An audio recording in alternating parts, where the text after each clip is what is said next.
Hi guys! Once again, welcome back muli sa ating YouTube channel. Ito po inyong host na si Chloe TV ay muling magbibigay ng panibagong reaction video. Bago natin simulan nating reaction video dito sa ating Jomcar, syempre gustong kayong kamustahin. Kamusta po ang kalagayan yung lahat? Lalong-lalo na sa ating mga OFW na palagi nakasuporta sa atin. At sa ating mga kababayan na nandito sa Pilipinas, syempre maraming salamat and of course mag-ingat po kayo palagi. Alright, so ngayon guys ay meron tayong lilinawin kasi nung nakaraang araw, naging issue na naman po itong mga sinabi ng bashers na sobrang OA daw ng Jomcar dahil po daw sa hindi nagpahawak ito sa bewang. So ang daming mga spekulasyon, ang daming mga chichi-burichi na mga sinasabi na tila ba sobrang habang tumatagal daw ay mas nagiging OA daw itong si Carla, habang tumatagal mas nagiging OA na daw yung Jomcar. So yun yung pinapakalat nila ngayon.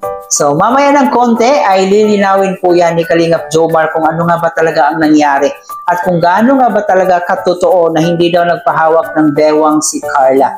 At syempre mapanoodin po natin ang ilang eksena doon sa mismong practice na yon kung totoo nga ba talaga na hindi nagpahawak ng bewang si Carla. So lagot kayo mga bashers, mamaya ay ating panoorin, no? Ipapamukha natin sa mga bashers kung nagsasabi ba sila ng totoo. Pero bago ang lahat guys, baka bago pa lang po kayo dito sa ating channel, please don't forget to subscribe, paki-like and share na rin itong video para i-recommend pa tayo ni YouTube. Higit sa lahat, palagi natin suportahan ang nag-iisang ama ng Kalingap na si Kuya Bar Santos Matubang, Ate Edna Vlog in Kalingap Prab. Suportahan po natin ang ating T-Boys, Kalingap Partners, mga charity vloggers sa Pilipinas na tumutulong sa ating mga kababayang mahirap, huwag nating kalimutan. At ang aking mga kasamang Kalingap Reactors guys, no? So lahat po ng mga legit Kalingap Reactors na gumagawa po ng content dito sa Kalingap ay syempre huwag din po natin kalimutan. So para maintindihan natin, lalong-lalo sa ating mga bashers, kung ano nga ba talaga ang totoo dun sa nangyari dun sa practice. So panoorin na muna natin tong explanation ni Papa Joms. Wala naman po talaga yung stampuhan. Oo. Yung ano lang po, medyo nakikiliti kasi si Carla guys. Nakikiliti po kasi si Carla guys. Ayaw po munang magpawak sa bewang doon sa practice namin. Kaya dito ko muna siya dito ko muna siya guys tawagan, hinahawakan. So yun na nga po guys, no? Ayun, malinaw po yung sinabi ni Papa Joms or ni Kalingap Jomar na hindi mo na daw nagpapahawak ng bewang daw si Carla kasi parang kinikiliti siya. So hindi naman po yun OA, no? Hindi naman po yun ka-OA-han. Diba? So napaka-sensitive lang talaga ng ating ibang viewers, yung ibang mga bashers na rin, no? Kasi yun na nga, pag bashers yan hindi yan makakahanap ng maganda.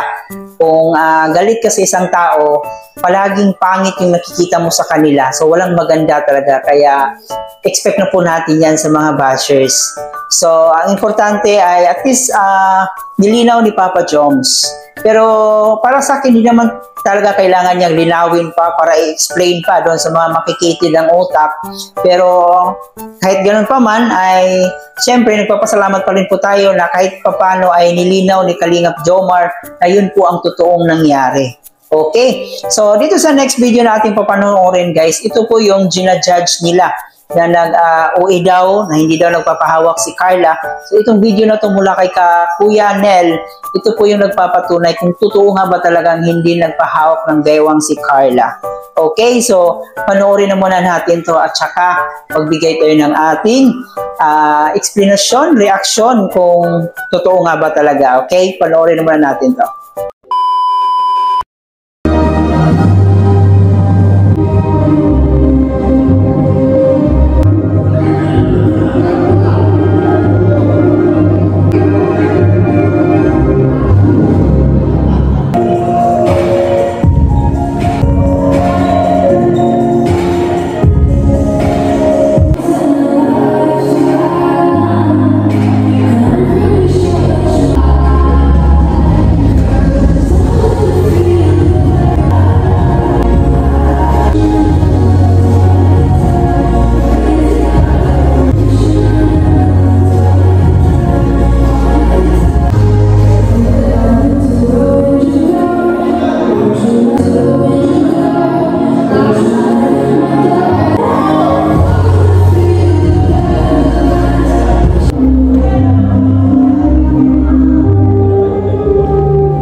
At yun na nga po, nakita po natin ang video from Kuya Nel. So, hindi naman OA siya.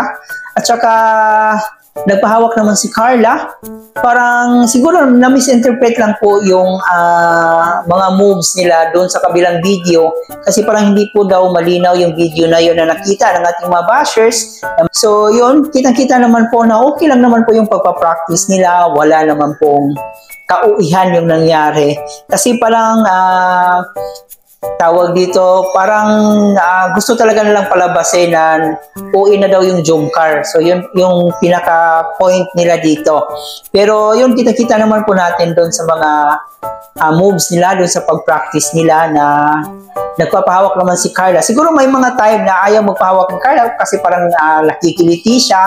No, kasi iba-iba po tayo ng sense di ba? May mga tao talaga na kahit hawakan mo lang ng konti ay nakikiliti agad. Kaya hindi natin masisisi si Carla kung ayaw pa muna niyang magpahawak, no? Pero dito sa video guys, nagpapatunay po yan na okay lang naman ang flow ng kanilang pagpapractice. Wala namang kauihan, normal lang naman po yung pagpractice nila. Siguro ay binigyan lang ito ng maling meaning, maling interpretasyon ng ating mga bashers.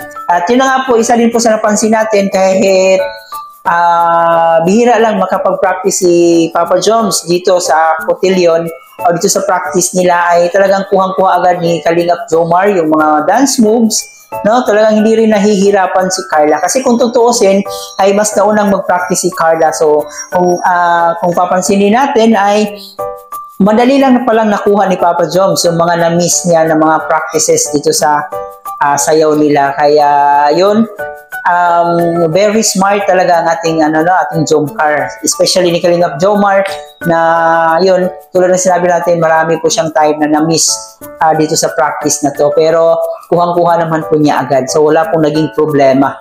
So yun, nagpapasalamat tayo dito kay Kuya Nel na napakalinaw po ng kanyang video at ito po yung sampal sa mga bashers talaga na nagsasabi ng kung ano-ano, wala namang palang katotohanan, no? Gawa-gawa lang naman pala nila yon. So, ayan, panoorin nyo po ha mga bashers. Tingnan nyo po yung video kasi sobrang linaw po ng video ni Kuya Nel. And I hope matauhan po kayo dito sa video na to na mali yung mga pinapakalat niyong issue. Okay, so I hope guys nag-enjoy kayo. Paki-comment dyan sa ating comment section kung ano yung opinion nyo patungkol dito sa issue na to. And paki-like and share na rin itong video para i-comment pa tayo ni YouTube. At higit sa lahat, paki-subscribe, i-turn on ang notification bell para mas laging updated. Muli po guys, ito po yung host na si Chloe TV. Marami pong salamat.